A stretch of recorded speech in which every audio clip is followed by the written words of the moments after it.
అదరకొట్టే కారం రంగు రుచి ఆచి కారం పొడి.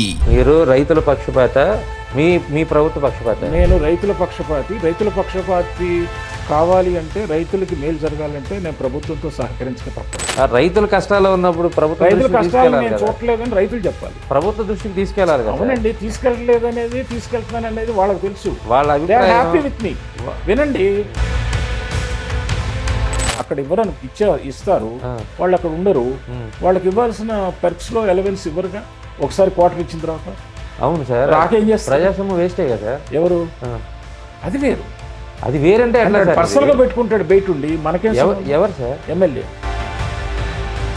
రైతులకి భూములు ఇచ్చేదానికన్నా ఇది అత్యవసరం అంటారా? అది మీరేం చేయగలుగుతారు?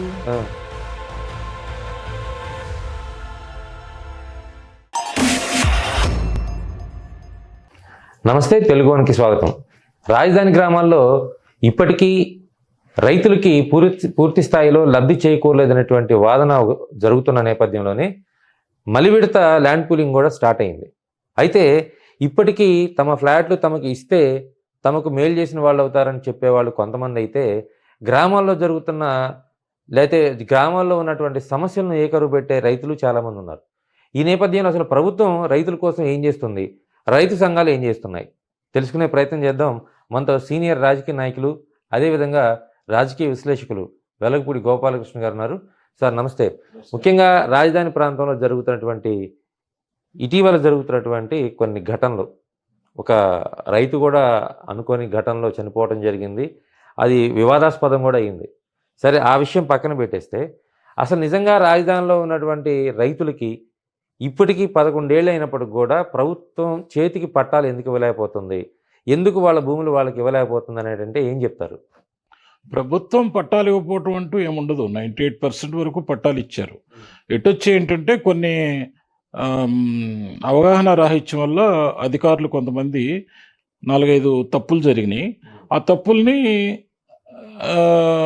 స్లో ఫేజ్లో రిజాల్వ్ చేయటం వల్ల అది ఇటు బాధితులు కానీ, రైతుల్లో కొంతమంది ఇబ్బంది పడ్డవాళ్ళు కానీ, అలాగే మీడియా కానీ దాన్ని ఓవర్ ఫోకస్ చేయటం వల్ల ఆ తప్పు జరిగిన దానికంటే ఎక్కువ ఇంపాక్ట్ దాని మీద జరిగింది. ఇటీవల నేను పెంబసాని గారు రివ్యూ చేస్తున్నప్పుడు ఆయన నా సహాయం అడిగితే నేను కూడా వెళ్ళాను. అడిగితే చూశాను, నేను చెప్పాను. దానిలో అబ్జర్వ్ చేస్తే అవి రిజాల్వ్ అవుతున్నాయి. ఇష్యూస్ ఏమీ జట్లింగ్ కాల. కాకపోతే ఏంటంటే, నేను మొదటి నుంచి ఒక డిమాండ్ ఉంది నాది. అది పార్టీ పరంగానే ఉంది, ప్రభుత్వ పరంగా నేను చేస్తున్నాను. ఎందుకు చేస్తున్నానంటే, ఆ డిమాండ్ ఏంటంటే, మీకు ఒక మంత్రివర్గ శాఖ, ఏదో ఒక మంత్రివర్గ శాఖను తీసుకోండి, దానికి కొంత బడ్జెట్ ఉంటుంది. ఆ బడ్జెట్ని ఖర్చు పెట్టాలన్నా, దాని పరిపాలనా విధానాన్ని అవలంబించాలన్నా ప్రభుత్వ పరంగా కొంత ప్రాసెస్ ఉంటుంది, అది జరగాలి. ఆ జరిగే విధానంలో మున్సిపల్ శాఖే ఉంది. ఓవరాల్ మున్సిపాలిటీలు కంట్రోలు, నియంత్రణ, ఎక్కువ density of the population, migration from village to పట్టణాలు అవటం వల్ల, అర్బనైజేషన్ ఎక్కువ అవటం వల్ల బై డిఫాల్ట్ జరుగుతున్న దరిమిల దాంట్లో సమస్యలు ఎక్కువ ఉంటాయి. డ్రైనేజ్ కాడి నుంచి, వాటర్ ఇష్యూ కాడి నుంచి ఇంకా పెద్ద పెద్ద సమస్యలు ఉంటాయి. అంటు రోగాల కాడి నుంచి ఉంటుంది. పంపిణీ వ్యవస్థలో కూడా చాలా మార్పులు జరగాలి. ఆ జరిగే రీతిలో దానికి ఎక్స్క్లూజివ్గా ఒక మినిస్ట్రీ ఉంటుంది. అలాగే క్యాపిటల్ కూడా అంతే మోతాదులో ఒక పెద్ద యజ్ఞంలాగా ఫేజ్ 1, ఫేజ్ 2, ఫేజ్ 3 అనే ఒక జరుగుతున్నప్పుడు, గతంలో నిలిచిపోయిన రాజధానిని మళ్ళీ రివైవ్ చేసి మళ్ళీ పాత అగ్రిమెంట్లన్నీ రీఇన్స్టేట్ చేసి, లీగల్ ఇష్యూస్ని తగ్గించుకుంటూ, లీగల్ కాంప్లికేషన్స్ రాకుండా చూసుకొని, ఫైనాన్షియల్ ఎన్హాన్స్మెంటు, ఫైనాన్షియల్ కాస్ట్ ఎస్కలేషన్ని వీటన్నిటిని ఒడిసిపెట్టి మళ్ళీ ఫండ్స్ మొబిలైజేషను, రీఆర్గనైజేషను, రీమొబిలైజేషన్ ఆఫ్ ఫండ్స్, మళ్ళీ టెండరింగు, మళ్ళీ లేకపోతే మళ్ళీ పాత టెండర్ని ఎలా మళ్ళీ రివైవల్ చేయాలి, ఎలా ఇంప్లిమెంట్ చేయాలి, ఇదంతా ఒక ప్రాసెస్. రైతులు బాధపడ్డారు, రైతులు నష్టపోయారు డిలే వల్ల. వాళ్ళని సాటిస్ఫై చేయాలి, వాళ్ళకున్న గ్రీవెన్సెస్ అన్నీ సాల్వ్ చేయాలి. ఈ చేంజ్ ఓవర్ పీరియడ్లో ఈ 1.5 year కాలంలో ఏమైందంటే కొంత టైం తీసుకున్నమాట వాస్తవం. దానికి కొంత స్లో ఫేజ్ అయిందని సార్ మీరు చెప్పేసి కేవలం 1.5 year మాత్రమే చెప్తున్నారు. 2015 నుంచి స్టార్ట్ అయిన ల్యాండ్ పూలింగ్లో మొదటి రోజు ఇచ్చిన రైతులు ఉంటారు, రెండో రోజు ఇచ్చినటువంటి రైతులు ఉంటారు ల్యాండ్ పూలింగ్కి. ఆ రోజు నుంచి మీరు లెక్క తీసుకోండి, ఈ రోజుకి దాదాపు దశాబ్ద కాలం అయిపోయింది. దశాబ్ద కాలం క్రితం మీకు పొలం ఇచ్చి మీరిచ్చే కౌలు కోసమో లేకపోతే మీరిచ్చే ఏదో చిన్న చిన్న తాయిలాల కోసమో నా భూమి మీ చేతిలో పెట్టి నేను ఇల్లు కట్టుకోవడానికి లేకుండా నాకు చేస్తే నాకు బాధ ఉంటుందా ఉండదా?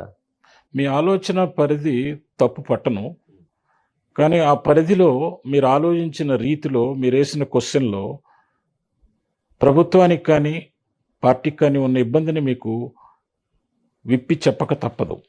చెప్పకపోతే ఇది నెగిటివ్ ఇంపాక్ట్ పార్టీ మీద ఉంటుంది. అవును. బహుశా మా వాళ్ళల్లో అంత ఆలోచన పరిధి ఉందో లేదో నేను వాళ్ళని క్రిటిసైజ్ చేయను, చెప్పాలి.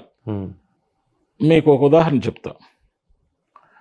రాజధాని అనేది it's a self sustainable project కింద అప్పుడున్న లోటు బడ్జెట్ కింద చంద్రబాబు గారు ల్యాండ్ పూలింగ్ విధానంలో తీసుకున్నారు, టేకప్ చేశారు. దానికి ఒక కాస్ట్ అనాలిసిస్ ఉంది, దానికి ఒక విధానం ఉంది, దానికి ఒక సర్వే జరిగింది.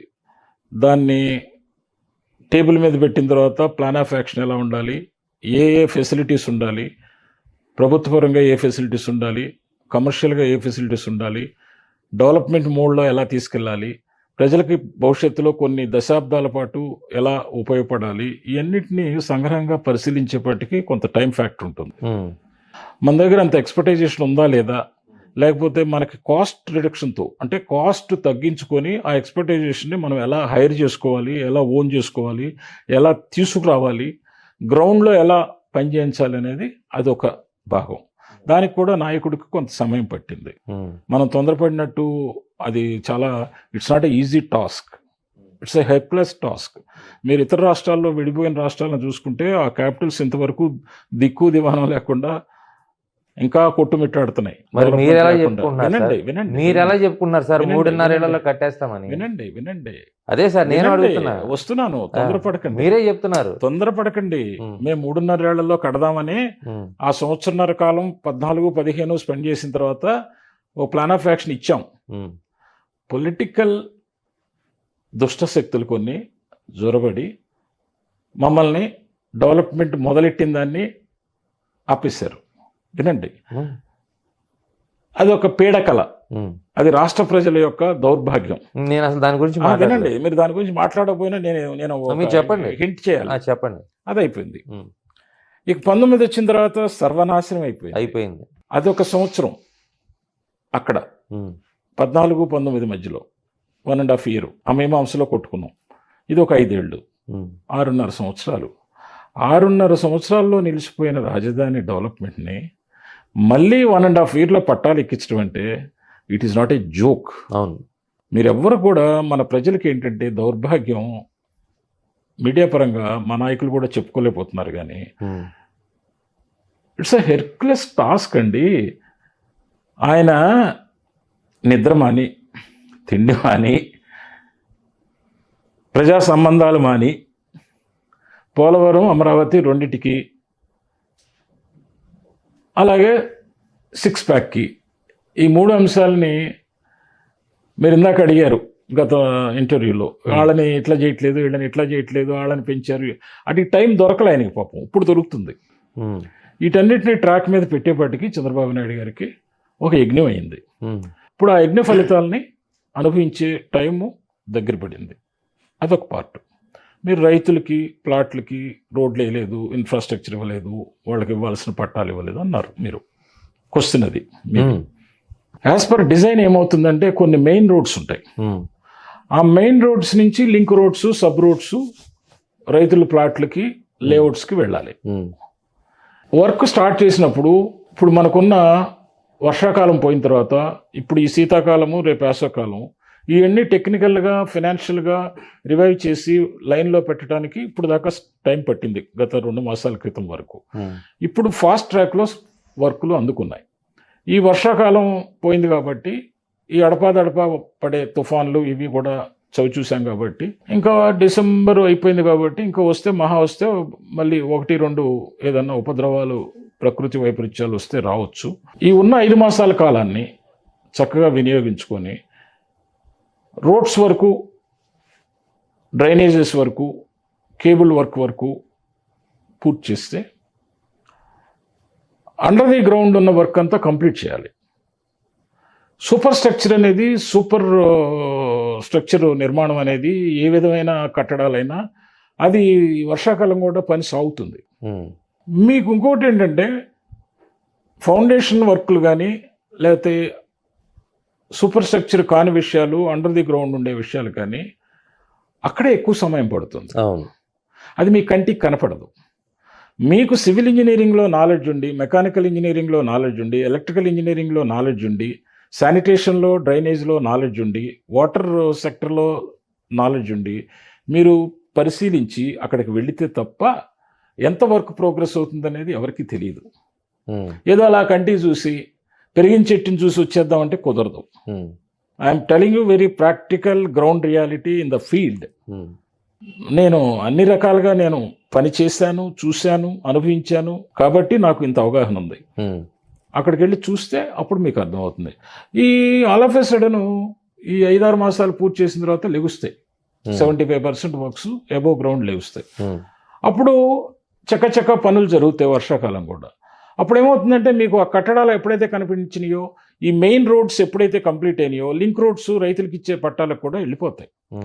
ఇప్పుడు ఈ కాంటూర్ లెవెల్స్ మెయింటైన్ చేయాలి. కాంటూర్ లెవెల్స్ మెయింటైన్ చేసేటప్పుడు మనకున్న ఏజెన్సీలు పర్ఫెక్ట్గా మ్యాన్ పవర్ కానీ, మనీ పవర్ కానీ, యంత్రాంగం కానీ, అంటే మిషనరీ కానీ, వాళ్ళు ఒక 7-8 బిట్స్గా, 7-8 రీచ్లుగా, 10 రీచ్లుగా చేశారనుకోండి, కాంటూర్ లెవెల్స్ మెయింటైన్ చేయొచ్చు. కాబట్టి ప్రీఫిక్స్డ్ కాంటూర్ లెవెల్సేగా ఏ చైనీస్లో ఎంత అనేది చేయొచ్చు. సార్ నేను ఒక వినండి, చేయొచ్చు. అదే సార్, కానీ ఫైనాన్షియల్ సెటిల్మెంట్స్ కానీ, ఫైనాన్షియల్ అరేంజ్మెంట్స్ కానీ అంత ఫాస్ట్ ట్రాక్లో అవ్వవు. 6 సంవత్సరాలు ఇప్పటికీ కూడా జగన్మోహన్ రెడ్డి విషం చిమ్ముతున్నాడు, పాలడ్డేస్తున్నాడు, ఎక్కడికక్కడికి లెటర్స్ పెడుతున్నాడు, ఎక్కడికక్కడికి పర్మిషన్స్ ఆపుతున్నాడు. అవి ఒక పక్క ఫేస్ చేయాలి. ఇంకొక పక్క నా మొదటి నుంచి నా గ్రివెన్స్ ఏంటంటే, నారాయణ గారిని సీఎం గారు, ముఖ్యమంత్రి గారు తీసుకోవాల్సిన పెద్ద నిర్ణయం ఏంటంటే ఆయన్ని అమరావతి కన్నా కన్ఫైన్ చేయాలి, లేదా ఆయన్ని అమరావతికి సపరేటు ఒక కమిటీ వేసి 3-4 మంచి ఎక్స్పర్ట్స్ని, టెక్నికల్, నాన్ టెక్నికల్ అడ్మినిస్ట్రేషన్ అన్నా లేదంటే ఈ 2 ఆయనకి ఇవ్వటం వల్ల స్లో ఫేజ్లో నడుస్తుంది. నేనేం భయపడను, నాకేమి నిర్మోహమాటంగా చెప్పగలుగుతున్నా. నేను మొదటి నుంచి అబ్జర్వ్ చేసిన మనిషిగా ఇది గతంలో చెప్పాను, ఇప్పుడు మళ్ళీ రీఇన్స్టేట్ చేస్తున్నా. చెప్తున్నారు. నేను ఒక మాట, మీరు రైతులు చెప్పిన తప్ప చెప్పండి, మీ దృష్టిలో కరెక్టే, నా దృష్టిలో కాదు, ప్రాక్టికల్ గా చెప్పండి. మీ అభిప్రాయం అలా అవుతుంది. మీరు నేను చెప్పిన దానికి మీరు అట్లా వద్దు, మీరు ఎడ్యుకేట్ చేయండి ప్రజల్ని. నేను అడుగుతున్నాను సార్, మీరు అడగటం కాదు, క్వశ్చన్ ఆఫ్టర్ క్వశ్చన్ కాదు. ఖచ్చితంగా సిఆర్డిఏకి ఒక క్వశ్చన్ కి నేను అదే సార్, మీరు నా అభిప్రాయం అడుగుతున్నారు, నేను చెప్తున్నాను. వివరణ ఇచ్చినప్పుడు తప్పైతే తప్పని చెప్పండి, నేను మార్చుకుంటా. మీరు చెప్పింది కరెక్టే. సిఆర్డిఏకి ఖచ్చితంగా ఒక ప్రత్యేకమైనటువంటి మంత్రిత్వ శాఖ కానీ, లేదా ఒక మంచి కమిటీ కానీ, ఎక్స్పర్ట్స్ కమిటీ కానీ ఉండాల్సిన మాట వాస్తవం, అదే నిజం. నారాయణ గారు దాని వరకు ఉంటే బాగా చేస్తారు. ఆయనకున్న వ్యాపకాల్లో ఆ ఒక్కదాని మీద ఆయన వదలరే, అన్ని కమిటీల్లో ఆయన వేసేస్తున్నారు. ఏది ఇతర మంత్రివర్గ శాఖల ఆయన నెల్లూరు కాన్స్టిట్యూన్సీ చూసుకోవాలి, మళ్ళీ అడ్మినిస్ట్రేటివ్ ఇవన్నీ అధికారులని లేదా ఫైల్ క్లియరెన్స్ చూసుకోవాలి. ఒక మనిషి ఏం చేయగలుగుతారు? చేయలేరు. ఆయన ఇంకొకటి ఏంటంటే బై డిఫాల్ట్ ఆయన నన్ను చెడు అనుకున్న బాధ లేదు. బై డిఫాల్ట్ ఏంటంటే ఆయన ఒక విద్యా సంస్థల అధిపతిగా వృత్తిరీత్యా ప్రతి అంశాన్ని క్షుణ్ణంగా ఆయన పరిశీలించుకుంటేనే ఆయనకి తృప్తి. అది జరగదు. ప్రభుత్వ విధానాలు వేరు, ప్రభుత్వ పరిపాలన వేరు. డెలిగేషన్ ఆఫ్ పవర్స్ ఉండాలి, డెలిగేట్ చేయాలి, నమ్మాలి, ఇచ్చేయాలి. దాన్ని ఓవర్ సూపర్విజన్ చేసుకొని రివ్యూ చేసుకోవాలి. సార్, మీరు రాజధాని రైతులకు సంబంధించి వాళ్ళ కష్టాలు నష్టాలు తీర్చే క్రమంలో భాగంగా ఆ కమిటీలో మీరు కూడా కీలకంగా పనిచేశారు కదా. నేను కమిటీలో లేను కానీ బట్ నేను అబ్జర్వ్ చేస్తున్నా, నేను సలహాలు చెప్తున్నా, ఎవరు అబ్జెక్షన్ చేయరు.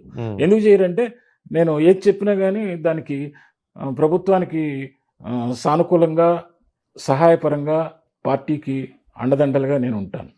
ఎక్కడ నేను నెగిటివ్ ఫోర్స్ కాను. మీరు రైతుల పక్షపాత, మీ ప్రభుత్వ పక్షపాత? నేను రైతుల పక్షపాతి కావాలి అంటే, రైతులకి మేలు జరగాలంటే నేను ప్రభుత్వంతో సహకరించక తప్పదు. ఎందుకు తప్పదంటే మనం ఎన్నుకున్నాం కదా, డెమోక్రటిక్ సిస్టంలో ఉన్నాం. ఇక ఎన్నుకున్న తెల్లారి నుంచే మళ్ళీ రైతుల పక్షపాతి కదా అని నేను విపక్షం జగన్మోహన్ రెడ్డి లాగా మాట్లాడితే పనేటి జరుగుద్దండి. రైతుల కష్టాలు ఉన్నప్పుడు రైతుల కష్టాలు నేను చూడలేదని రైతులు చెప్పాలి, ప్రభుత్వ దృష్టికి తీసుకెళ్లాలి. అవునండి, తీసుకెళ్తున్నాను అనేది వాళ్ళకి తెలుసు. Happy with me. వినండి, పార్టీలు హ్యాపీగా లేకపోవచ్చు, రాజకీయ నాయకులు హ్యాపీగా లేకపోవచ్చు, జెలస్ ఉండొచ్చు. But as far as I'm concern, my conscious says, మీరు ఏ రైతునన్నా మీరు సీక్రెట్గా ఓటింగ్ పెట్టుకోండి, అడగండి, నేను వాళ్ళ పక్షాన ఉంటానా లేదనేది మీరు మెజారిటీ ఆఫ్ ది పీపుల్ చెప్తారో లేదో మీరు గ్రహించి వాళ్ళ పక్షపాతిగా ఉంటారనే ఆలోచనతోనే మిమ్మల్ని ఒక విషయం అడుగుతున్నాను. సూటిగా అడుగుతున్నాను, చెప్పండి. ఈ రాష్ట్రంలో రాజధాని కోసం దాదాపుగా 35,000 ఎకరాలు భూములు వాళ్ళు సొంతగా వచ్చి ఇచ్చి 10 సంవత్సరాల నుంచి వెయిట్ చేస్తారు. 33,000 చిల్లర. అదే సార్, సుమారుగా 30,000, 35,000, 31,000 కుటుంబం. ఇప్పుడు మళ్ళీ తీసుకుంటున్నారుగా. అది సెకండ్, రెండో విడత అంటున్నారు, మూడో విడత అంటారు, లేకపోతే మాకు కావాల్సిన వాటి వరకు అంటారు, ఏదో చెప్తున్నారు. సరే, ఏదైనా 30,000 ఎకరాలు ఇచ్చారు సార్ రైతులు మిమ్మల్ని నమ్మి.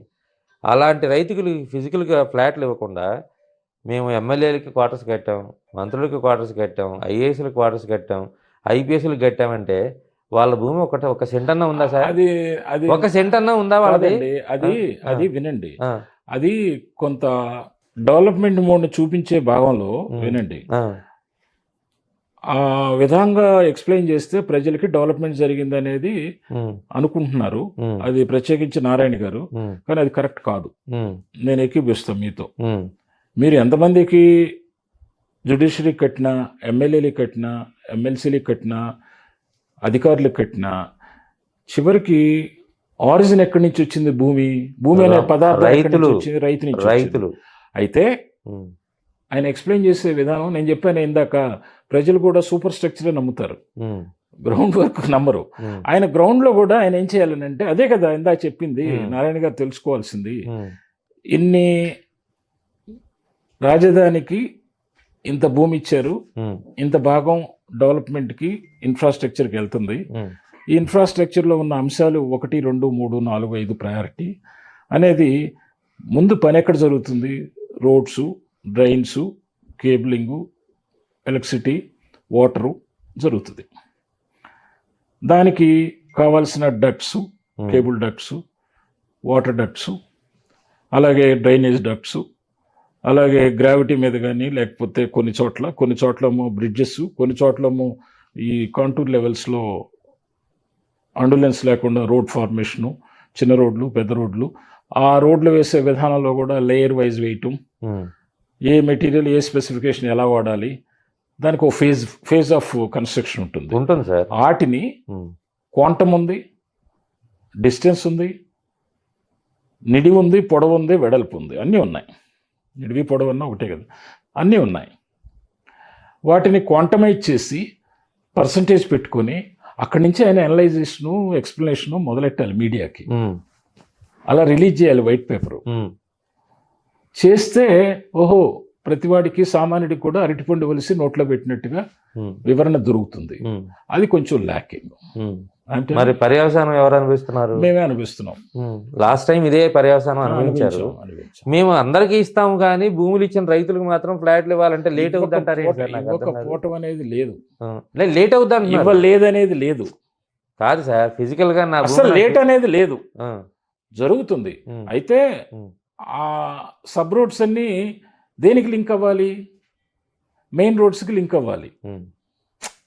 వాటికి N1, N2, N3, N4, N14 అట్లా రోడ్లు పెట్టారు కదా, N18. మీరు లాన్ నుంచి ప్లాట్లో నుంచి రహదారికి ఎట్లా వస్తారు? మెయిన్ రోడ్స్ అయితేనే కదా. మెయిన్ రోడ్డుకి రావాలంటే ప్యారలల్గా మొదలెట్టాలి, ప్యారలల్గా ఎప్పుడు మొదలెట్టగలుగుతాం? అసలంటూ అక్కడికి రీచ్ అవ్వాలంటేనే కూడా కొంత అరేంజ్మెంట్స్ చేసుకోవాలి. అవి చేసుకున్నారు, జరుగుతుంది. నేను ఇందాక కూడా మొదట్లోనే చెప్పా మీకు, కాంట్రాక్ట్ వ్యవస్థ కానీ, కాంట్రాక్ట్ సిస్టమ్ కానీ, ఎమ్మెల్యేలకి ఫ్లాట్లు కట్టించుకున్నారు కదా సార్, మంత్రులు కట్టించుకున్నారు కదా ఎమ్మెల్యేలకి ఫ్లాట్లు, వాటర్ సార్. వినండి, ఎమ్మెల్యేలకి క్వార్టర్స్ ఇప్పుడు కట్టినవి కావు, గతంలోనే కట్టినవి. అప్పుడే సార్, అవి ఇప్పుడు ఫినిష్ చేశారు. నేనేమంటలేదు, ప్రజాసొమ్ముతో వాళ్ళు కట్టారు. ఇప్పుడు వాళ్ళు అక్కడికి వచ్చి ఉంటారా, గెస్ట్ హౌస్ల కింద వాడుకుంటారా? ఎవరికి? ఎమ్మెల్యేలకి, మంత్రులకి. రాకపోతే వాళ్ళకి హౌస్ అలవెన్స్ రాదుగా. ఎక్కడ సార్? అక్కడ ఇచ్చిన రోజు ఇచ్చి వెళ్తారా? కాదండి, అక్కడ ఇవ్వరని ఇస్తారు, వాళ్ళు అక్కడ ఉండరు. వాళ్ళకి ఇవ్వాల్సిన పెర్క్స్ లో అలవెన్స్ ఇవ్వరుగా ఒకసారి క్వార్టర్ ఇచ్చిన తర్వాత. అవును సార్, రాకేం చేస్తారు? ప్రజాసొమ్ము వేస్టే కదా సార్. ఎవరు? అది వేరు. అది వేరంటే పర్సనల్ గా పెట్టుకుంటాడు బయట ఉండి. మనకేం ఎవరు సార్? ఎమ్మెల్యే. మనకేం సంబంధం? ఇప్పుడు ఎమ్మెల్యేకి అనాదిగా వస్తున్న ఆచార వ్యవహారాల ప్రకారం, అప్రూవల్స్ ప్రకారం సిస్టంలో ఉన్న భాగంగా పెర్క్స్ కి క్వార్టర్స్ ఇస్తున్నారు. లేదా రైతులకి భూములు ఇచ్చేదానికన్నా ఇది అత్యవసరం అంటారా? అది మీరేం చేయగలుగుతారు? నేనేం చేయలేను. సిస్టమ్ లో ఒక భాగంలో అది కన్స్ట్రక్షనే కదా. వాళ్ళు అక్కడ ఉంటే వాళ్ళకి శాసనాలు అక్కడ ఉండరని కదా సార్ నేను చెప్తుంది. ఉండరని వాళ్ళు ఆంధ్రప్రదేశ్ కార్లే వాడరు. ఒకటండి, మీకు ఆంధ్రప్రదేశ్ కార్లే వాడలేదు సార్. మేము పోయినసారి కేబినెట్ కి వెళ్తే కార్లు మొత్తం మాక్సిమం తెలంగాణ బళ్ళు. మీ మీడియా సంస్థ మిమ్మల్ని నమ్మి ఒక బాధ్యత తప్పు చెప్పింది. మీరు ఆఫీసులో లేకపోతే ఆయన ఏం చేస్తాడు? అంతే కదా. అంతే, ఇది కూడా అంతే. కాబట్టి అది క్వశ్చన్ కాదు. ఉండరు అనే ప్రశ్న పక్కన పెడదాం. ప్రభుత్వ విధానంలో భాగంలో డెవలప్మెంట్లో అది కూడా ఒక డెవలప్మెంట్ కాబట్టి, సూపర్ స్ట్రక్చర్స్ ఎప్పుడు అయిపోయినాయి కాబట్టి, మధ్యలో ఆపేశారు కాబట్టి, అది ఇప్పుడు పూర్తి చేసి అత్యవసరంగా అంటారు రైతులు భూములు. ఒకటండి, అత్యవసరం అనకండి. గతంలో జరిగిన డెవలప్మెంట్ కొద్ది మొత్తం ఖర్చు పెట్టి ఫినిషింగ్ చేసి, నేను ఇదే పాయింట్ ఎందుకు మిమ్మల్ని ఇన్నిసార్లు అడుగుతున్నా, ఫినిషింగ్ చేస్తే మీ రాజధాని మలివిడత ల్యాండ్ పూలింగ్ ఏదైనా మీరు స్టార్ట్ చేసినప్పుడు రైతుల నుంచి అభ్యంతరాలు లేకుండా వాళ్ళ దగ్గర నుంచి మీకు భూములు రావాలంటే మొదటి విడతలో ఇచ్చినటువంటి రైతులకి మీరు ఫిజికల్ ఫ్లాట్లు అప్పచెప్తే మీకు ఫ్లాట్. ఎందుకండి న్యూ ల్యాండ్ పూలింగ్ పాలసీలో ప్రతి గ్రామంలో కూడా 20-30% ఇస్తున్నారు. 100% లోనే. నేనేమంటలేదు, కాల పరిమితి అని ఉంది కదా. నేనేమంటలేదు, గ్రామ సభలు పెట్టడానికి ముందే మీకు తీసుకొచ్చి అప్పచెప్పేసేవాళ్ళు. మీరు రాజధాని మొదటి ఫేజ్ లో ఉన్న రైతులు కానీ ఈ పాటికి న్యాయం చేసినట్లయితే. మీరు అడగాల్సిన ప్రశ్న అది కాదు. నేను అడుగుతున్నా మిమ్మల్ని, ఈ ప్రభుత్వాన్ని కూడా, ముఖ్యమంత్రిని గారిని కూడా నేను అభ్యర్థించా, any land pooling further enhancement or improve or increase in quantum of the area, we should have a plan of action. ఒక వైట్ పేపర్ రిలీజ్ చేయాలి, శాసనసభలో పెట్టాలి, దాన్ని ఆమోదించగలగాలి. మనం ఫస్ట్ ఫేజ్ వరకే శాసనసభలో పెట్టాము. Second phase land pooling, third phase land pooling CRDA authority ఉందని చెప్పేసి, వాళ్ళకి పవర్స్ ఉన్నాయని అడ్మినిస్ట్రేషను, మినిస్ట్రీలో ఆమోదం పొందితే పద్ధతి మంచిది కాదు. అది అసలు మీ మీడియా కూడా ఐడెంటిఫై చేయట్లా. నేనైతే గట్టిగా డిమాండ్ చేస్తున్నా, పార్టీ భవిష్యత్తు దృష్ట్యా, మా నాయకుడి యొక్క కన్స్ట్రక్టివ్ మోడ్లో వారికి ఉండే క్రెడిబిలిటీ దృష్ట్యా అసెంబ్లీలో పెట్టి ఆ ల్యాండ్ని ఈ విధంగా వాడతాం, ఈ విధంగా ప్రజా అవసరాల కోసం వాడతాం, కమర్షియల్కి ఎంత వాడతాం. ఇప్పుడు అందుకే మీ ప్రభుత్వంలో మరి తెలివిగల వాళ్ళు ఎవరు చెప్పారు కానీ దాన్ని మలివిడత ల్యాండ్ పూలింగ్ అంటలేదు, సెకండ్ ఫేజ్ ల్యాండ్ పూలింగ్ కూడా అంటలేదు, ప్రాజెక్ట్ వైజ్ ల్యాండ్ పూలింగ్ అట. అది తప్పు. టెక్నికల్గా వాళ్ళు దాన్ని చెప్తూ తెలియక ప్రాజెక్ట్ వైజ్ చెప్తున్నారు, బాగా తెలివిగా. అనుభవరాహిత్యం. అలా పైగా అలా రాయొద్దని మాకు మీడియా కూడా సలహా తప్పది. సెకండ్ ఫేజ్ కాదు, ఇది ఫస్ట్ ఫేజే, కాకపోతే ప్రాజెక్ట్ వైజ్గా మేము తీసుకుంటున్నాం, మాకు రైల్వే స్టేషన్కి కావాలి లేదా ఇంకో దానికి కావాలని చెప్పని చెప్తున్నారు. నేను ఇంకోటి మాట్లాడితే ఇది చాలా సెన్సేషన్ అవుతుంది. ఏంటి సార్ అది? నేను ఒక ఆలోచన చెప్తే, చెప్పండి. ప్రజల అవసరాల కోసం, అంటే రైల్వే స్టేషన్కో లేకపోతే రైల్వే లైన్కో లేకపోతే ఇంకోటో ప్రజా ఉపయోగకరమైన ప్రాజెక్ట్స్ని, ప్రజా ఉపయోగకరమైన ఫెసిలిటీస్ని క్రియేషన్ కోసం రోడ్స్కి పోయిన తర్వాత ఆ ల్యాండ్ వరకు ఓకే. రిమైనింగ్ ల్యాండ్ పూలింగ్ సిస్టంలో తీసుకుంటే మొత్తం సెంట్రలైజ్డ్ చేసి పూలింగ్, కమర్షియల్ యూటిలైజేషన్ జరిగితే గవర్నమెంట్కి వచ్చే వాటా వరకు ఓకే, వాళ్ళు అమ్ముకుంటారు, ఖజానా నింపుకుంటారు, లోటు బడ్జెట్ని పూడ్చుకుంటారు. రిమైనింగ్ ఆస్పెక్ట్స్లో ఎవరికైనా ఎలకేషన్ చేసినా, ఎవరికైనా కమర్షియల్ యూటిలైజేషన్కి ఇచ్చినా, నేను చేయాల్సి వస్తే, నా సలహా చెప్పాల్సి వస్తే, I will put them as a stake holders. Okay, ఇది ఒక వాళ్ళందరినీ ఆ కమర్షియల్ ఆస్పెక్ట్లో వాళ్ళ భవిష్యత్తుకి సరిపడా స్టేక్ హోల్డర్స్గా పెట్టి ఒక సిస్టమ్ క్రియేట్ చేసి ఒక ఆర్గనైజేషన్ పెట్టి దాని ఫలితాలను కూడా ల్యాండ్ పూలింగ్లో కాకుండా వాళ్ళు భవిష్యత్తులో ఎన్ని సంవత్సరాలు ఉంటే అన్ని సంవత్సరాలు అనుభవించేటట్టుగా క్రియేట్ చేస్తా. It's a justification to the farmer, to the land pooling system of operation అయ్యి ఇండియాలో కూడా అది ఒక బెంచ్ మార్క్ అవుద్ది, అవును, ఒక సిస్టమ్ అవుద్ది. మీరు ఇది నా ఆలోచన కరెక్ట్ కాదా? 100% కరెక్ట్. అయితే నేనంటుంది చంద్రబాబు గారు ముఖ్యమంత్రిగా ఆయనను నమ్మి, ఇక్కడ వ్యక్తులు కాదండి, వ్యవస్థ సార్. నేనంటుంది ఇప్పుడు ఈ ప్రాజెక్టులో నిజంగా చెప్పాలంటే మీరు చెప్పిన 33,000 ఎకరాలు కేవలం ముఖ్యమంత్రిగా ఉన్నటువంటి చంద్రబాబుని చూసే ఇచ్చారు, ఇంకొన్ని చూసి అయితే ఇవ్వలేదు. కానీ ఆ ఉన్నటువంటి నమ్మకాన్ని కొంతమంది నాయకులు, చంద్రబాబు గారిని నమ్మించారు, మోడీ గారిని నమ్మించారు అనే ఆ మాట ఉందో చూసారా, అది రాజకీయ అంశం. అది వాడుకుంటారు, కావాలి వాడుకోవాలి, అది ఎఫెక్టివ్గా చేస్తారనేది గతంలో కేస్ స్టడీలు ఉన్నాయి. ఈయన హైదరాబాద్లో, ఆయన గుజరాత్లో చేసినటువంటి అంశాలు, ఆ విధంగా మాట్లాడిన అంశాలే కానీ అది కరెక్ట్ కాదు. ప్రభుత్వాన్ని నమ్మించారు, ప్రభుత్వాన్ని నమ్మాలి. ప్రభుత్వాన్ని నమ్మించినప్పుడు ప్రభుత్వ అధికారులు చేస్తున్నటువంటి పనుల వల్ల సార్ ఒకటండి, ప్రభుత్వంలో ఎన్నుకోబడిన నాయకులు కానీ, ఎన్నుకున్న తర్వాత శాసనాలు చేసే విధానంలో కానీ, మంత్రివర్గం నడిపే వ్యవస్థలో కానీ, అడ్మినిస్ట్రేటివ్ ఫంక్షనింగ్లో కానీ ఒకసారి డెసిషన్ తీసుకున్న తర్వాత కుర్చీలో కూర్చున్న ముఖ్యమంత్రి మీద ఆధారపడి డెసిషన్ రివర్స్ చేస్తే, ఇలాంటి వినండి, అది మంచి పరిణామం కాదు. అది చంద్రబాబు నాయుడు గారా, జగన్మోహన్ రెడ్డి గారా, ఇంకొకళ్ళ ప్రభుత్వాన్ని నమ్మిన వాళ్ళు అన్యాయం అయిపోతుంది. గతంలో ఆ ఆనవాయితీ కానీ ఆ పద్ధతి కానీ లేదు. ఇప్పుడు నేను చేశాను, నన్ను నమ్మారు, నాదే విశ్వరూపం అనే అహంకారం అనేది ఎవరు చేసినా తప్పే. It's a democratic system.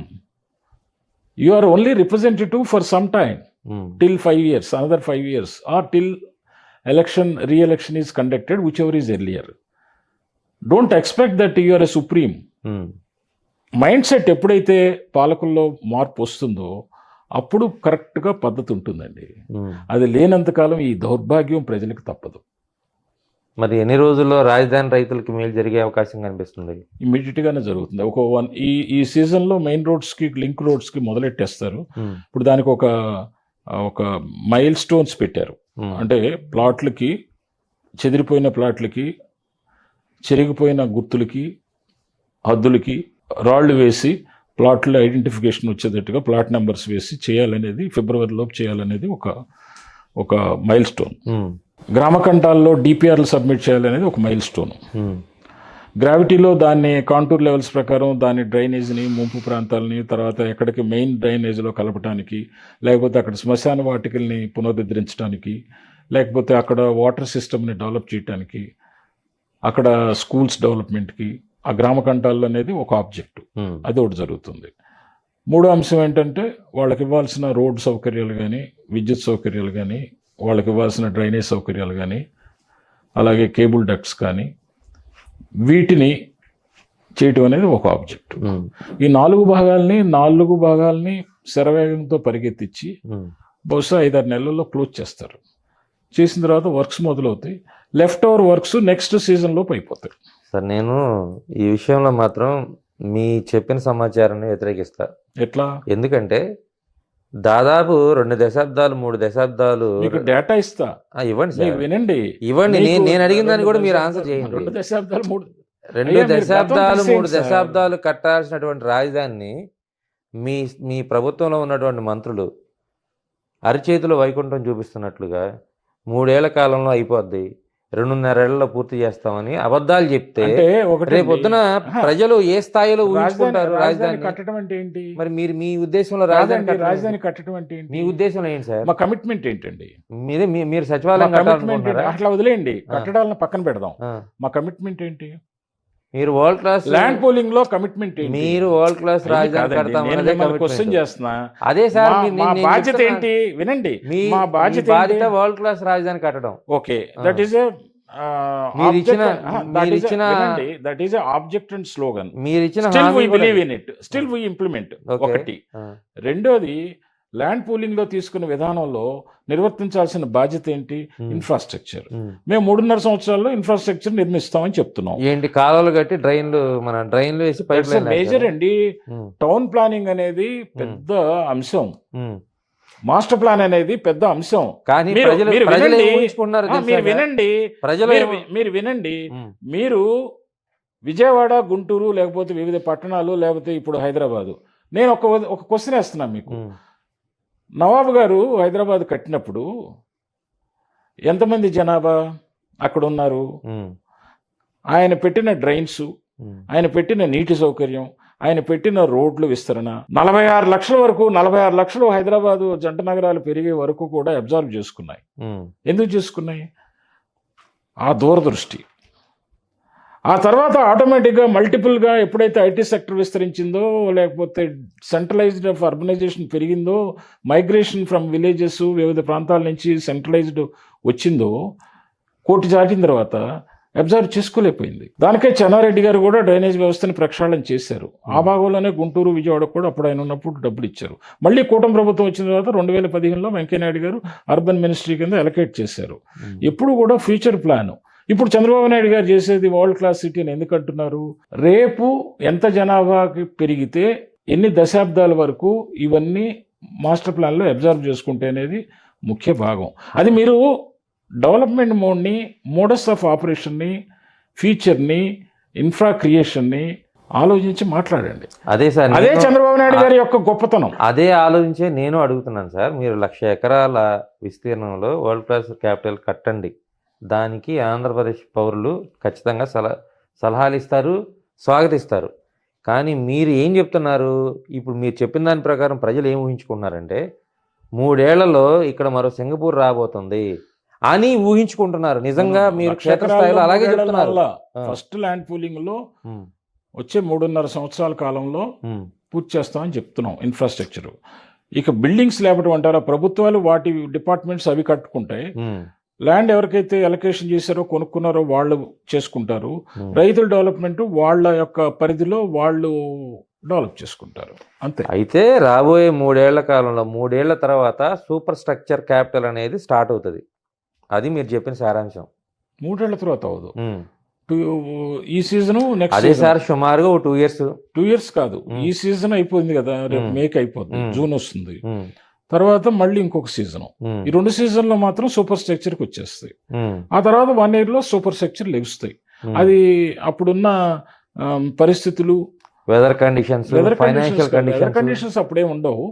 Weather conditions కంటే ముఖ్యం ఏంటంటే బడ్జెట్ స్వరూపాలు, మనీ సర్క్యులేషను, వివిధ ప్రాంతాల నుంచి ఇక్కడికి వచ్చేవాళ్ళు, అలాగే ఎవరైతే ఎవరిని రానివ్వరుగా సార్. మీరు కొనుక్కోవటమే 500 గజాలు కొనుక్కోవాలంటారు. ఎవరు కొంటారు సార్ 500 గజాలు? 500 గజాలు ఏంటి? మీరు ఇప్పుడు ఫ్లాట్లు డివైడింగ్ అట్లాగే చేస్తున్నట్టున్నారుగా. అట్లా వేరు, అది వేరు. 4 కలిపి ఒకటి చేసుకోవచ్చుగా. ఎట్లా సార్? ఏది 4, 500, 2000 అలా ఎలా అంటారు? అదే సార్, అంటే నాకు అర్థం కాదు. డివిజన్ అట్లా చేయట్లా. చెప్పండి ఎట్లా డివిజన్ ఎలా జరుగుతుందంటే, ఇప్పుడు సపోజ్ మీరు ఎకరం ఇచ్చారు, దాంట్లో 1200 గజాలు రెసిడెన్షియల్, 200 కమర్షియల్, 1400 అది అట్లా ఇస్తున్నాం. 1200 గజాలు నాకు 1 బిట్ ఇస్తారా, 2 బిట్లు ఇస్తారా, 3 బిట్లు ఇస్తారా? అది లాటరీలో పెట్టారు. అది అదే సార్, నేను ఆ రోజున పొరపాటున రైతులకు తెలియకుండా ఒప్పుకున్నారు. మీరు 1000 గజాలు ఇస్తానంటే ఒప్పుకున్నారు, 500 గజాలు ఫ్లాట్లు ఇస్తామంటే ఒప్పుకున్నారు, బాగానే ఉంది. నాకు ఇప్పుడు ఒక 1000 గజాలు వచ్చింది సార్. ఒక చోట ఇస్తున్నారు అనుకుందాం సార్. 1000 గజాలు 200 గజాలు బిట్లు 5 ఇస్తారా, 500 గజాల బిట్లు 2 ఇస్తారా, 1000 గజాలు 1 బిట్ ఇస్తారా? అది నేను అంత డెప్త్కి వెళ్ళలేదు. వెళ్ళండి. ఎందుకు వెళ్ళాలని చెప్తున్నానంటే, నేను అంత నాకు 1000 గజాలు బిట్ మీరు ఇస్తే నా కొడుక్కి కూతురికి నేను డివైడ్ చేసి ఇవ్వాలనుకుంటే అక్కడ ప్రొవిజన్ లేదు, మా మా చట్టం అది కొన్ని ఏరియాల్లోనే.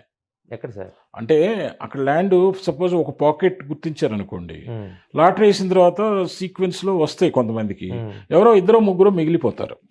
ఆ మిగిలిపోయిన చోట 2 చోట్ల వస్తాయి, అది తప్పట్ల.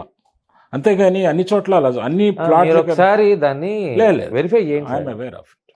లేదు అలా జరగదు. అంటే ఆ 2-3 పర్సన్స్ జరిగిన దాన్ని బహుశా నేను అనుకోవటం 2-3 కాదు సార్, కాదండి. ఆల్మోస్ట్ కేంద్ర మంత్రి గారి దృష్టికి కూడా ఆ సమస్య ఆ లాట్లో ఆ 3-4 ఎఫెక్ట్ అయింది.